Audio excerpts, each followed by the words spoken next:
नमस्कार। मैं वीके शास्त्री अपने चैनल के माध्यम से आप सभी दर्शकों का बहुत बहुत स्वागत करता हूं। 30 अक्टूबर 2023 प्रातः 10:32 पर दैत्यों के सेनापति राहु राशि परिवर्तन करेंगे और पूरे 18 माह के लिए देवगुरु बृहस्पति की राशि मीन राशि में गोचर करेंगे और 18 मई 2025 तक मीन राशि में ही रहेंगे।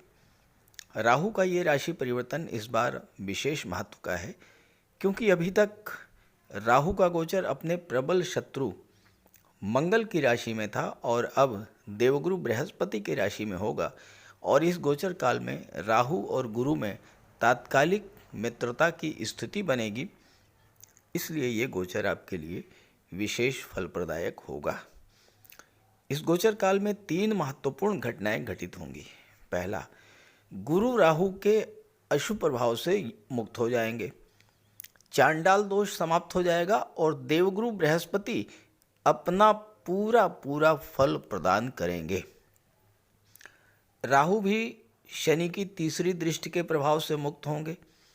शनि के प्रभाव से राहु के शुभ फलों में जो कमी आ रही थी, जो देरी हो रही थी, वो समाप्त होगी और राहु शुभ फल प्रदान करेंगे और राहु और गुरु की तात्कालिक मैत्री का भी आपको लाभ मिलेगा। 30 अक्टूबर 2023 से 18 मई 2025 के इस गोचर काल में 30 अक्टूबर 2023 से 8 जुलाई 2024 तक राहु का गोचर बुध के नक्षत्र रेवती नक्षत्र में होगा और बुध राहु के मित्र हैं। 8 जुलाई 2024 से 16 मार्च 2025 तक राहु का गोचर उत्तरा भाद्रपद नक्षत्र में होगा जो कि शनि का नक्षत्र है और शनि भी राहु के मित्र हैं। अंतिम 2 माह 16 मार्च 2025 से 18 मई 2025 तक राहु का गोचर पूर्वा भाद्रपद नक्षत्र में होगा जो कि देवगुरु बृहस्पति का नक्षत्र है। तो इस तरह से नक्षत्रों के आधार पर, राशि के आधार पर राहु का गोचर अपने मित्र ग्रहों की राशि, मित्र ग्रहों के नक्षत्र में हो रहा है। इसलिए ये जो राशि परिवर्तन है ये आपके लिए विशेष लाभ देने वाला होगा। तो बात करेंगे मिथुन राशि के जातकों पर राहु के राशि परिवर्तन का क्या प्रभाव पड़ेगा, लेकिन उससे पहले हम ये समझेंगे कि आखिर राहु हैं क्या, राहु कार्य कैसे करते हैं और राहु का प्रभाव क्या होता है। ये विश्लेषण आपकी चंद्र राशि के आधार पर किया जा रहा है और वीडियो के अंत में मैं आपको राहु के उपाय भी बताऊंगा। राहु को ज्योतिष शास्त्र में दैत्यों के सेनापति की संज्ञा दी गई है और हमारे जीवन की 60 to 70% समस्याओं का कारण राहु ही होते हैं। लेकिन आज के समय में राहु ही हमें वो सब कुछ दे सकते हैं जो हम पाना चाहते हैं, क्योंकि कलयुग के किंग हैं राहु। राहु एक ऐसा ग्रह है जो अचानक से विपरीत दिशा से एक्टिवेट होकर कार्य करने लगता है। आपका कोई काम काफ़ी दिनों से नहीं हो पा रहा था, अचानक से राहु की अंतर्दशा या प्रत्यंतर दशा शुरू हुई, आपका वो काम एकदम से पूरा हो गया। राहु के भीतर अतीन्द्रिय शक्ति है और उसमें हर तरह के षड्यंत्र को समझने की क्षमता है, उससे निपटने की भी क्षमता है राहु में। राहु विदेश के भी कारक हैं और इसलिए जिनकी कुंडली में राहु अच्छा होता है वो विदेश जाते हैं, विदेश में बहुत अच्छा धन अर्जित करते हैं। आज की डेट में राहु, केतु, शनि और मंगल जिन्हें पाप ग्रह की संज्ञा दी गई है वही हमें जीवन में ऊपर उठाते हैं, धन वैभव देते हैं, मान सम्मान देते हैं और हर तरह का सुख भी देते हैं। इसलिए जब भी मनुष्य के जीवन में राहु की महादशा या अंतर्दशा शुरू हो उस समय व्यक्ति को विशेष सावधानी बरतनी चाहिए, राहु का निरंतर उपाय करते रहना चाहिए ताकि राहु के शुभ फल प्राप्त हो सके। लेकिन यही राहु अगर कुंडली में अशुभ हुए तो तरह तरह के कष्ट देते हैं, बनते बनते काम बिगड़ जाते हैं। तो कैसे पहचाने कि कुंडली में राहु हमें अशुभ फल प्रदान कर रहे हैं? क्योंकि हर व्यक्ति तो ज्योतिष का ज्ञाता होता नहीं है, तो कैसे पता लगेगा कि राहु हमारी कुंडली में हमें अशुभ फल दे रहे हैं? देखिए, कुछ लक्षण मैं आपको बता रहा हूं। अगर राहु खराब हो तो सबसे पहले तो हमारी मानसिकता को खराब कर देते हैं। मन में लगातार नेगेटिव फीलिंग्स आती हैं, एक अनजाना सा भय हमेशा बना रहता है। राहु हमारी सोच को नेगेटिव कर देते हैं, हमें ये लगता है कि हम जीवन में कुछ कर ही नहीं सकते। मन में भ्रम की स्थिति पैदा होती है और हम रस्सी को भी सांप समझकर उससे डरते रहते हैं। अगर आपके साथ लगातार चीटिंग हो रही हो, लगातार धोखा मिल रहा हो, सरकार से जुड़े कार्यों में लगातार असफलता मिल रही हो, किसी भी काम में मन ना लग रहा हो, अचानक से अशुभ घटनाएं आपके जीवन में घटित होने लगें, तो आप ये समझ जाइए कि राहु आपके जीवन में खराब फल दे रहे हैं और तुरंत राहु का उपाय कीजिए। इसके अलावा राहु खराब हो तो घर में कबाड़ जमा होने लगता है, खास करके इलेक्ट्रिक आइटम्स का कबाड़। राहु पारिवारिक जीवन को खराब कर देते हैं, पति पत्नी के संबंध खराब कर देते हैं, आपस में भ्रम और गलतफहमी की स्थिति भी बना देते हैं। राहु शुभ कब होता है, अब ये भी समझ लें। जब कुंडली में केंद्र के भाव या त्रिकोण के भाव में गोचर करें और अकेले गोचर करें। केंद्र के भाव 1, 4, 7, दशम भाव को विष्णु स्थान कहा जाता है, पंचम और नवम भाव को लक्ष्मी स्थान कहा जाता है। और अगर राहु इन भाव में अकेला ही गोचर करे तो राहु अपनी महादशा, अंतर्दशा या प्रत्यंतर दशा के दौरान अत्यंत शुभ फल प्रदान करेंगे और आपको रंक से राजा भी बना देंगे। लेकिन ध्यान दीजिएगा कि अगर राहु के साथ त्रिषडाय भाव के स्वामियों की युति बन जाए, यानी राहु के साथ तीसरे भाव, छठे भाव या 11वें भाव के स्वामी आकर के बैठ जाएं, तो ये जिस भाव में गोचर कर रहे हैं उस भाव के अशुभ फल आपको प्राप्त होंगे। लेकिन ध्यान दीजिएगा, कुंडली का दशम भाव इसका अपवाद है। दशम भाव में राहु हो और उनके साथ त्रिषडाय भाव के स्वामी भी बैठे हों, तब भी राहु शुभ फल ही देगा। तो इसी आधार पर विश्लेषण करेंगे कि अलग अलग राशि के जातकों को महाबली राहु क्या फल प्रदान करेंगे। तो यह है मिथुन राशि के जातकों की कुंडली। आपके लग्न के स्वामी हैं युवराज बुध, और बुध के ही नक्षत्र में राहु का गोचर होने जा रहा है 30 अक्टूबर 2023 से, और इसलिए आपके लिए राहु का गोचर विशेष महत्व रखेगा। दूसरी बात, 30 अक्टूबर को जब राहु राशि परिवर्तन करके दशम भाव में आ जाएंगे तो राहु की दृष्टि चतुर्थ भाव पर कन्या राशि पर पड़ेगी, और कन्या राशि बुध की उच्च की राशि है, इसलिए राहु का विशेष फल आपको प्राप्त होगा।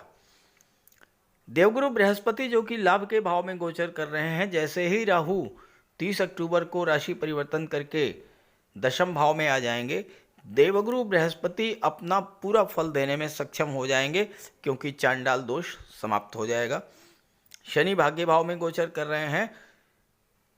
अभी जो स्थिति है उसमें शनि की दृष्टि भी राहु पर पड़ रही है, और इसकी वजह से राहु अपना पूरा फल नहीं दे पा रहे हैं। लेकिन जब राहु राशि परिवर्तन करके दशम में आ जाएंगे तो शनि की दृष्टि का प्रभाव भी समाप्त हो जाएगा। तो ये तो 30 अक्टूबर के बाद की स्थिति है। अभी तक जो स्थिति आपके जीवन में बनी है पिछले 18 माह से, वो ये है कि राहु लाभ के भाव में तो गोचर कर रहे थे, लेकिन पिछले 7-8 माह से गुरु राहु का चांडाल दोष बन रहा था।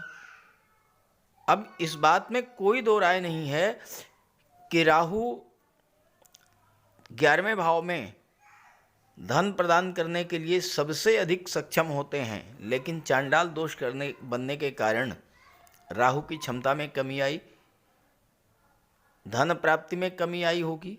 और 11वां भाव आपके सोशल रिलेशंस के होते हैं, तो राहु के कारण आपके सोशल रिलेशंस में भी परेशानी आई होगी।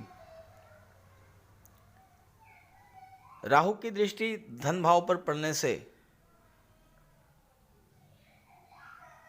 राहु की दृष्टि पिछले 18 माह से कुंडली के पराक्रम भाव पर पड़ने के कारण आपके पराक्रम पुरुषार्थ में कमी आई होगी। भाई बहनों से आपके रिलेशंस खराब हुए होंगे। और तीसरा भाव ट्रांसफ़र का होता है, कहीं ऐसी जगह आपका ट्रांसफ़र हो गया होगा जहां आप जाना नहीं चाहते रहे होंगे। राहु की दृष्टि पंचम भाव पर पड़ना शिक्षा, संतान की दृष्टि से भी अच्छा नहीं रहा होगा। छात्रों के मन में एक भटकाव की स्थिति बनी होगी। वो तय नहीं कर पाए होंगे कि परीक्षा की तैयारी किस तरह से करना है, कैसे सफलता अर्जित करनी है, एक भ्रम की स्थिति बनी होगी।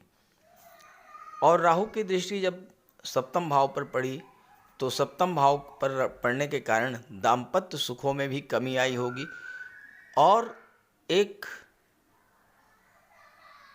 दूसरे के प्रति गलतफहमी की भावना बनी होगी। व्यापार व्यवसाय में भी उठापटक हुई होगी, मंदी की स्थिति बनी होगी। ये सब चीज़ें आप पिछले 18 माह से झेल रहे हैं, लेकिन अब इन सब चीज़ों में परिवर्तन होने जा रहा है। हालांकि एकदम से परिवर्तन नहीं होगा, समय तो लगेगा, लेकिन धीरे धीरे स्थितियां आपके पक्ष में होती चली जाएंगी। तो आइए समझते हैं कि 30 अक्टूबर के बाद राहु का क्या प्रभाव रहेगा।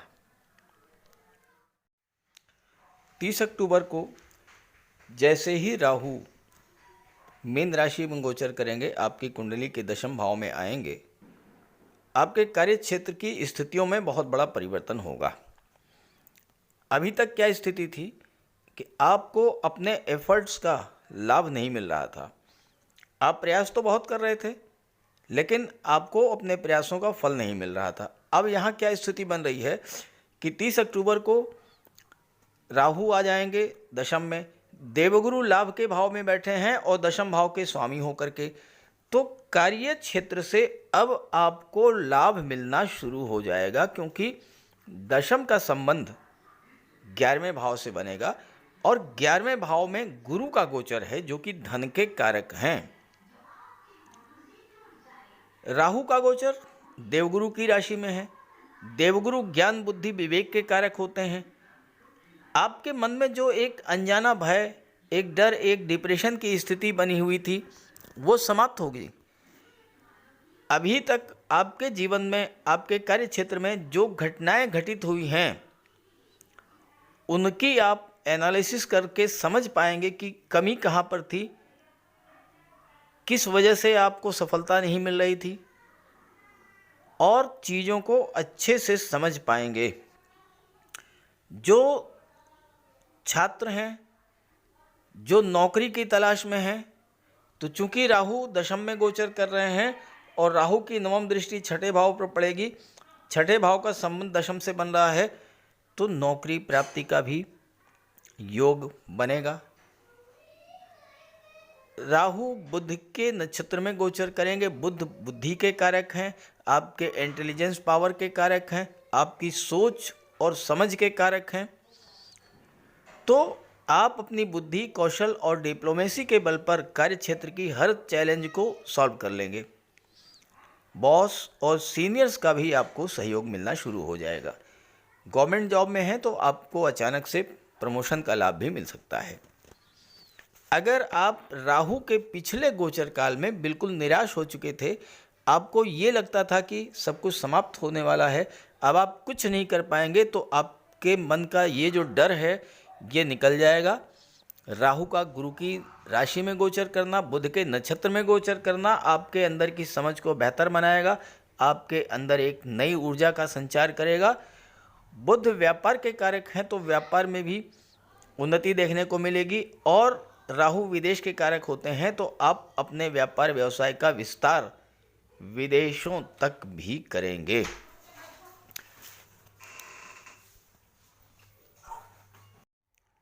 राहु की पंचम दृष्टि कुंडली के धन के भाव पर पड़ेगी।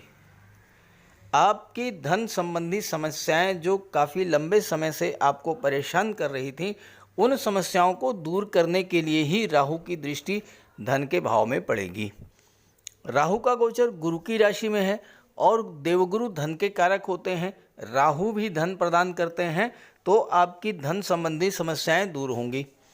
राहु आपको इतना चतुर चालाक बना देंगे कि आप हर तरह की फिजूल खर्ची को कैसे रोका जाए इस पर फोकस करेंगे और आप धन का संचय शुरू करेंगे। राहु विस्तार के कारक होते हैं, तो धन का विस्तार करेंगे। आपका पैसा जो इधर उधर फैला हुआ था, किसी को लोन दिया था, गवर्नमेंट के पास रुका हुआ था, आपके मित्रों संबंधियों के पास आपका पैसा फंसा हुआ था, वो सब पैसा वापस आना शुरू हो जाएगा। राहु बुध के नक्षत्र में 8 जुलाई 24 तक गोचर करेंगे। बुध शेयर मार्केट के और व्यापार के कारक होते हैं। दूसरा भाव परिवार का होता है। अभी तक मंगल की राशि में गोचर करने के कारण परिवार में कलह और विवाद की स्थिति बनी हुई थी, लेकिन अब आपको अपने व्यापार व्यवसाय में अपने परिवार का भी सहयोग मिलेगा और वहां से आपको धन की प्राप्ति होगी। शेयर मार्केट में आपने कोई निवेश किया था, उससे आपको धन की प्राप्ति होगी। दूसरा भाव वाणी का होता है। बुध वाणी के और बुद्धि के कारक होते हैं, तो आप अपने बुद्धि बल, चतुराई, स्किल और कौशल के बल पर धन अर्जित करेंगे। बुध के नक्षत्र में गोचर करते हुए राहु आपको मनी मैनेजमेंट में पारंगत बना देंगे। एक एक पैसा खर्च करने से पहले आप 100 बार सोचेंगे। हालांकि लोग आपको कंजूस कह सकते हैं, लेकिन कोई फर्क नहीं पड़ता, धन तो संचित होगा। आपके अंदर बचत करने की जो आदत राहु के प्रभाव से बनेगी, वो आपको धीरे धीरे धनवान और महाधनी बना देगी, क्योंकि राहु जिस भाव में गोचर करते हैं, जिस भाव पर दृष्टि डालते हैं, उस भाव का विस्तार करते हैं। राहु और बुध दोनों ही शेयर मार्केट के कारक हैं, तो शेयर और लॉटरी से भी आपको धन प्राप्त हो सकता है। हालांकि निवेश करने से पूर्व किसी एक्सपर्ट की राय जरूरी है। दशम भाव में गोचर करते हुए राहु की दृष्टि कुंडली के चौथे भाव पर पड़ेगी, कन्या राशि पर। कन्या राशि बुध की उच्च की राशि है और बुध के नक्षत्र में राहु का गोचर है, तो राहु चतुर्थ भाव के सभी शुभ फल आपको प्रदान करेंगे। चौथा भाव माता का होता है, मातृभूमि का होता है, भूमि भवन प्रॉपर्टी का होता है, आपकी मानसिक सुख शांति का होता है, सुखों का भाव होता है। राहु विदेश के कारक होते हैं। चौथा भाव आपकी मातृभूमि का है। अगर आपकी विदेश जाने की इच्छा थी तो विदेश जाने की इच्छा भी पूरी होगी, और अगर आप विदेश नहीं भी जाना चाहते हैं तो अगर मातृभूमि से दूर किसी दूसरे शहर में जाकर के कार्य करेंगे तो आपको विशेष लाभ मिलेगा। कुंडली का चौथा भाव आपके डोमेस्टिक एटमॉस्फेयर को शो करता है, पारिवारिक वातावरण को शो करता है। मंगल की राशि में गोचर करने के कारण परिवार के सदस्यों के बीच जो कटुता, तनाव और कलह की स्थिति बन रही थी वो समाप्त होगी। माता के स्वास्थ्य में सुधार होगा। चौथा भाव भूमि भवन प्रॉपर्टी का को शो करता है। राहु डीप अटैचमेंट के कारक हैं, तो चौथे भाव की चीज़ों से आपका लगाव बढ़ेगा, और राहु तो सिर्फ पाना जानते हैं। भूमि भवन प्रॉपर्टी के लगाव बढ़ेगा और आप इन्हें प्राप्त भी कर लेंगे। प्रॉपर्टी का कोई सौदा जो काफ़ी दिनों से फाइनलाइज नहीं हो पा रहा था, अचानक से वो सौदा फाइनलाइज हो जाएगा। चौथा भाव पब्लिक का होता है, राज सिंहासन का भी होता है। तो अब अगर आप राजनीति के क्षेत्र में हैं और राजनीति के क्षेत्र में जो उठापटक की स्थिति बनी हुई थी वो समाप्त होगी, और राहु आपको अचानक से लाभ देना शुरू कर देंगे। राहु के गुरु की राशि में गोचर करना, बुध के नक्षत्र में गोचर करने से आपको मानसिक शांति भी प्राप्त होगी। शुभ राहु के प्रभाव से आप प्रॉपर्टी और परिवार को लेकर के जो फैसले लेंगे उससे आपको लाभ मिलेगा। चौथा भाव भौतिक सुखों का होता है। राहु आपको भौतिक सुखों की ओर मोड़ देंगे। आप अपनी अधूरी इच्छाओं को पूरा करेंगे। माता से संबंध अच्छे हो जाएंगे, माता से धन भी प्राप्त होगा, शासन प्रशासन का सहयोग प्राप्त होगा और राजनीति में लाभ मिलेगा। आपकी पब्लिक इमेज भी अच्छी होगी। राहु की नवम दृष्टि कुंडली के छठे भाव पर पड़ेगी। छठा भाव रोग, ऋण, शत्रु, नौकरी, प्रतियोगिता, कंपटीशन और ननिहाल पक्ष को शो करता है। राहु कुंडली के तीसरे भाव, छठे भाव, 10वें भाव और 11वें भाव, इन भावों में बहुत अच्छा रिजल्ट देते हैं। अब छठे भाव पर राहु की दृष्टि पड़ेगी। छठे भाव में राहु को बहुत अच्छा माना गया है। छठा भाव कॉम्पिटिशन्स का होता है और ऐसे जातक जिनकी कुंडली के छठे भाव में राहु का गोचर होता है, उनके सामने कोई टिक ही नहीं सकता। चाहे वो राजनीति का क्षेत्र हो, चाहे शासन प्रशासन हो, चाहे आप आर्मी पुलिस में हो, चाहे मेडिकल के क्षेत्र में हो, चाहे गेम्स और स्पोर्ट्स से जुड़े हुए हों, हर जगह आप अपने प्रतिद्वंदी को पीछे छोड़ करके आगे बढ़ जाएंगे। छठा भाव शत्रुता का होता है।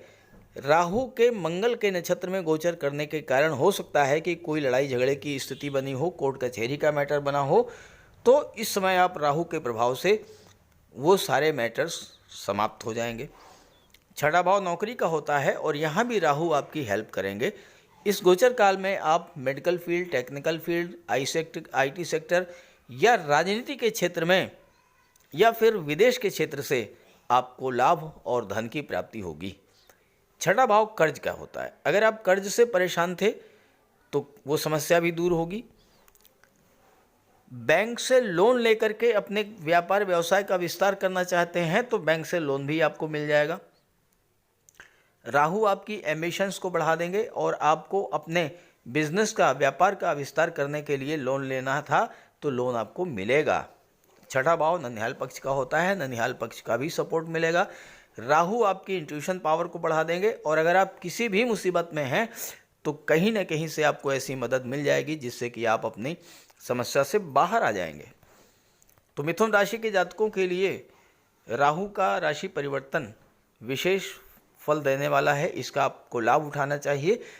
लेकिन एक बात का ध्यान रखें, मिथुन राशि के एक दो नहीं करोड़ों जातक हैं, तो आप ये अपनी जन्म कुंडली को नेट से डाउनलोड करके ये चेक कीजिए कि आपकी कुंडली में राहु की स्थिति क्या है। अच्छे भाव में है, खराब भाव में है, पाप ग्रहों के साथ हैं, तीसरे भाव, छठे भाव और 11वें भाव के स्वामी तो कहीं राहु के साथ नहीं बैठे हैं। अब जैसे यहाँ पर तीसरे भाव के स्वामी हैं सूर्य। अब राहु और सूर्य अगर आपकी जन्म कुंडली में एक साथ बैठे हैं तो राहु आपके लिए कभी अच्छे नहीं होंगे। छठे भाव के स्वामी मंगल हैं, मंगल और राहु आपकी जन्म कुंडली में एक साथ बैठे हों, कभी अच्छा रिजल्ट नहीं आएगा। 11वें के स्वामी भी मंगल हैं, मंगल राहु होंगे तो खराब रिजल्ट आएगा। तो इस चीज़ को पहले आप चेक कीजिए, फिर राहु का उपाय कीजिए। और दूसरी बात, आपके जीवन में अगर राहु की महादशा, अंतर्दशा, प्रत्यंतरदशा चल रही हो इस समय, तो उपाय अवश्य कीजिएगा, विशेष लाभ मिलेगा। तो बात करते हैं उपायों पर।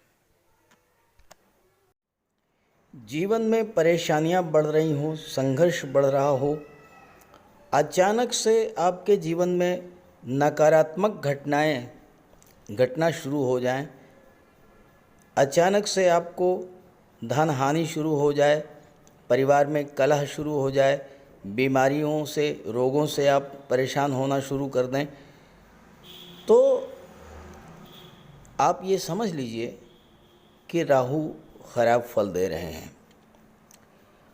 तो राहु के लिए कुछ सामान्य से बहुत सामान्य उपाय हैं, लेकिन बहुत प्रभावी उपाय मैं आपको बताने जा रहा हूँ। देखिए, देवाधिदेव भगवान भोले शंकर ये शनि पर भी नियंत्रण रखते हैं और राहु पर भी नियंत्रण रखते हैं। और अगर आप भगवान भोले शंकर की आराधना करते हैं तो शनि भी नियंत्रित रहेंगे और राहु भी कंट्रोल में रहेंगे। तो राहु के लिए आप सोमवार और शनिवार के दिन जल में काला तिल मिला करके शिवलिंग पर अर्पित कीजिए, भगवान भोले शंकर की आराधना कीजिए। राहु के नेगेटिव फल मिलना बंद हो जाएंगे। इसके अलावा दुर्गा सप्तशती में कहा गया है, छाया रूपेण संस्थिता या देवी सर्वभूतेषु छाया रूपेण संस्थिता। तो माता दुर्गा जो हैं वो छाया का रूप हैं और राहु भी छाया हैं, शनि की छाया। तो माता दुर्गा की आराधना करने से, दुर्गा चालीसा का पाठ करने से भी राहु शांत होते हैं। और इसके बाद स्नान करने के बाद प्रतिदिन 108 बार राहु का बीज मंत्र ओम रांग राहवे नमः, ओम रांग राहवे नमः 108 बार जप करने से राहु के अशुभ प्रभाव में कमी आती है। स्नान करने के जल में कुश डालकर स्नान करने से भी राहु नियंत्रित होते हैं।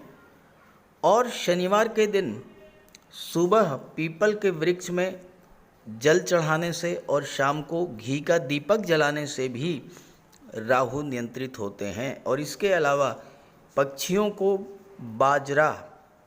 बाजरा डालने से भी राहु पर नियंत्रण पाया जा सकता है। और इसके अलावा अगर आपको राहु विशेष कष्ट दे रहे हों तो शनिवार के दिन एक नारियल, 11 बादाम एक काले वस्त्र में लपेट करके अपने सिर के चारों तरफ 7 बार उतार करके जल में प्रवाहित कीजिए।